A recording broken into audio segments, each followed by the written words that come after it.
Dans la vidéo précédente, nous avons essayé de parler de la différence entre un master professionnel et le master de recherche. Aujourd'hui, nous allons continuer sur les mêmes thématiques, mais en nous fixant plus sur le master de recherche. Nous allons essayer d'aborder un peu ce à quoi il faut s'entendre lorsque vous vous lancez dans un master de recherche et comment est-ce que vous pouvez essayer de vous préparer pour transformer ça en un point décisif pour la suite de votre carrière.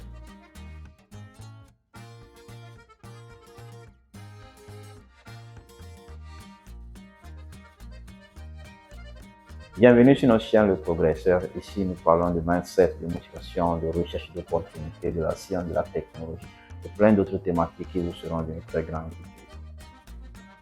Moi, c'est Ora Leroux, ingénieur de conception génie électrique et docteur en génie chimique et technologie.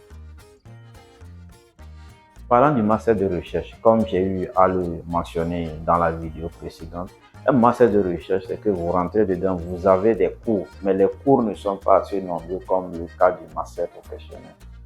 Et dans le cas du master de recherche, vous aurez une thématique, c'est-à-dire un sujet de recherche sur lequel vous devez travailler durant le nombre d'années, si c'est 2 ans ou 3 ans, en fonction du pays, de l'université où vous faites, la durée peut varier.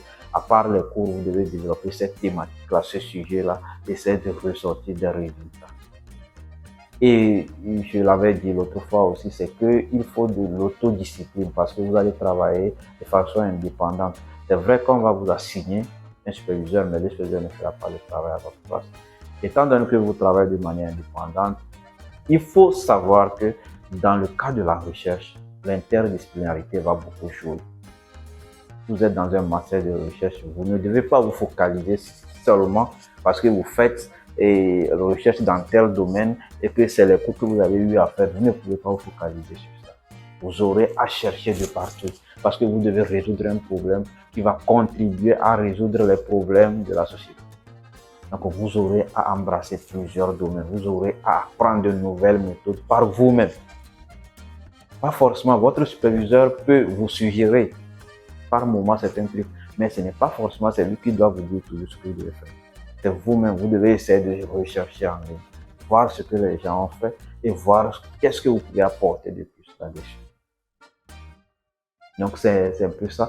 Et puis il faudrait le savoir le plus tôt. Souvent dans certains programmes, quand vous commencez au début, on vous fait croire que c'est les cours seulement pour le moment et que la recherche peut commencer après. Alors que c'est un piège. Il ne faut pas faire ça comme ça. Normalement, même avant de commencer le programme, il faut déjà avoir une idée sur le thème que vous allez développer. Je l'ai mentionné l'autre fois, souvent quand vous postulez, on va vous demander des projets de recherche. Il est vrai que dans certains endroits, on peut vous changer de projet de recherche, tout ça, mais dès que vous commencez votre programme, si le projet de recherche doit être changé, il faut le changer le plus tôt. Ayez une idée sur ce que vous allez faire. Et si vous commencez, vous voyez que vous ne pouvez pas, essayez de voir si vous pouvez changer le plus tôt possible. Se concentrer et dire que pour le moment, c'est les cours seulement que je vais faire. Après, je vais faire le projet de recherche. Vous n'aurez pas le temps. Vous n'aurez pas le temps. Donc, vous devez essayer de commencer tôt. Et s'il y a des cours que vous suivez qui ont un lien, vous allez essayer de tirer des liens avec ces profs-là pour savoir comment est-ce que vous pouvez essayer d'aborder votre thématique et tout ça. Mais si vous ne commencez pas tôt, le cours sera fini, le prof serait déjà parti avant que vous ne commenciez. Vous ne pourrez même pas lui poser des questions pour essayer de vous aider à avancer sur votre sujet. Ouais, donc, essayez de savoir le sujet le plus tôt au cas où celui que vous aviez soumis en postulant ne sera pas celui que vous allez traiter. Essayez de connaître le sujet le plus tôt. Si vous devez changer le thème de recherche, il faut le changer le plus tôt possible. Maintenant, ce que vous allez faire durant le master, ça va vous servir après. Que ce soit que vous voulez continuer en doctorat ou bien vous voulez aller dans l'entreprise ou en industrie. Parce que à la fin de toute chose, c'est les aptitudes que vous aurez développées. Les méthodes que vous aurez utilisées vont guider le reste. Donc vous aurez beaucoup d'opportunités. Aujourd'hui, par exemple, beaucoup de pays dans le monde, pour donner les bourses, la plupart des bourses vont vers la recherche.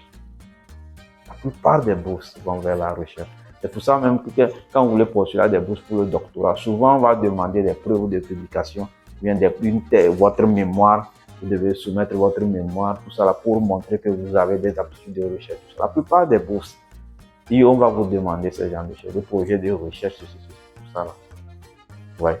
Donc, essayez de vous préparer pour ça. Et sachez que vous êtes dedans par vous-même. On ne vous a pas obligé à faire un master de recherche. Attention, il ne faut pas rentrer dedans parce que mon ami est rentré dedans. Essayez de fouiller au fond de vous. Est-ce que vous avez la passion pour la recherche avant de vous lancer? Si vous vous lancez parce que mon ami s'est lancé, tout ça là, vous risquez de ne pas finir votre master. Parce que quand le moment viendra pour faire la recherche, pour faire votre mémoire, tout ça là, vous serez découragé. Ce n'est pas pour vous décourager, mais vous devez savoir que même si moi je ne vous décourage pas, le travail même va vous décourager si vous n'êtes pas passionné. Vous devez le savoir. La recherche, ça demande beaucoup de patience. Ça demande beaucoup d'endurance. Vous devez miser sur l'espoir pour renforcer votre résilience. Vous devez, c'est-à-dire vous dire que oui, c'est ce que je veux faire. S'il y a un point que je veux souligner, souvent les gens disent que non, ce n'est pas ce que je dois obtenir, non, ce n'est pas ça, non, ce n'est pas ça. Mais le problème, c'est que si vous saviez d'avance que vous avez un résultat spécifique à obtenir, pourquoi vous l'appelez recherche? Vous n'allez pas l'appeler recherche. Vous voyez? Donc, il faut aussi préparer cette sorte de mentalité-là. Vous devez vous rassurer que la méthodologie que vous adoptez, que ça respecte certaines normes données et que vous ne violez pas certaines règles. Et les résultats que vous allez obtenir, la différence se posera au niveau de l'analyse et de l'interprétation. Si, déjà en obtenant les résultats, vous n'avez pas encore analysé, vous savez déjà que ce résultat, non, ce n'est pas ce que je devais obtenir, ça veut dire que vous ne faites pas de la recherche. Ça veut dire que vous avez des résultats préconçus dans votre tête. Des fois, il se peut que ça ne marche pas, que vous n'obtenez pas. C'est-à-dire que, par exemple, pour ceux qui sont dans les trucs de programmation, tout ça, peut-être que le code ne marche pas, on peut comprendre. Mais lorsque le code marche, vous avez des données, vous êtes sûr que vous avez bien écrit le code et que vous avez les données, vous dites que non, normalement, ici, là, la courbe, là, non, ça doit descendre, ça ne doit pas augmenter. Comment est-ce que vous savez que ça doit augmenter, tout ça, là? Si vous le savez d'avance, alors pourquoi vous faites la recherche alors? La recherche, c'est qu'il faut chercher. On n'a pas encore trouvé, on cherche. Maintenant, si on a une idée de comment ça doit être, ça veut dire qu'il y a un problème. On peut faire des hypothèses, je suis d'accord. On fait des hypothèses, mais on ne peut pas savoir d'avance que c'est ça là que ça doit donner exactement. Non.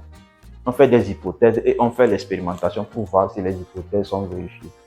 Et quand ça ne marche pas, peut-être que c'est l'hypothèse qu'il faut revoir. Peut-être que le résultat est bon. Ça ne veut pas forcément dire que le résultat est mauvais, que non, que ce n'est pas ça. Et puis, même quand vous obtenez un résultat, quelle que soit la nature du résultat, c'est l'interprétation, l'analyse que vous donnez au résultat, c'est ça qui fera la différence.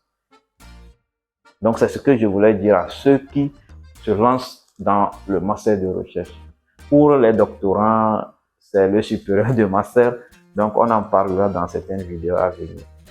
Et je rappelle encore, ce n'est pas parce que vous faites un master de recherche que vous devez forcément faire le doctorat.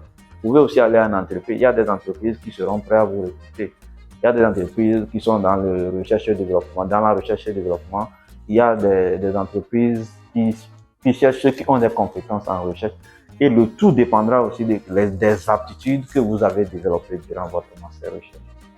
Donc, c'est un peu ça ce que je voulais partager avec vous aujourd'hui. Essayez de savoir exactement ce que vous voulez, votre passion, votre vocation, s'il faut le dire ainsi. Et quand vous vous lancez, essayez d'apprendre les bonnes méthodes qu'il faut. Essayez de vous préparer. Et essayez de savoir que l'autodiscipline va dominer surtout. Si vous êtes dans master de recherche et que vous attendez que c'est votre superviseur ou bien votre directeur de mémoire qui va faire le travail avec votre place, ça veut dire que vous n'allez jamais finir votre mémoire. Vous faites, vous lui montrez, vous demandez son avis, il va vous guider. C'est comme ça que ça se passe. Merci beaucoup et je vous souhaite un très bon week-end. Et on se dit à plus. Surtout, n'oubliez pas de partager le lien de la page afin que d'autres personnes aussi puissent en bénéficier.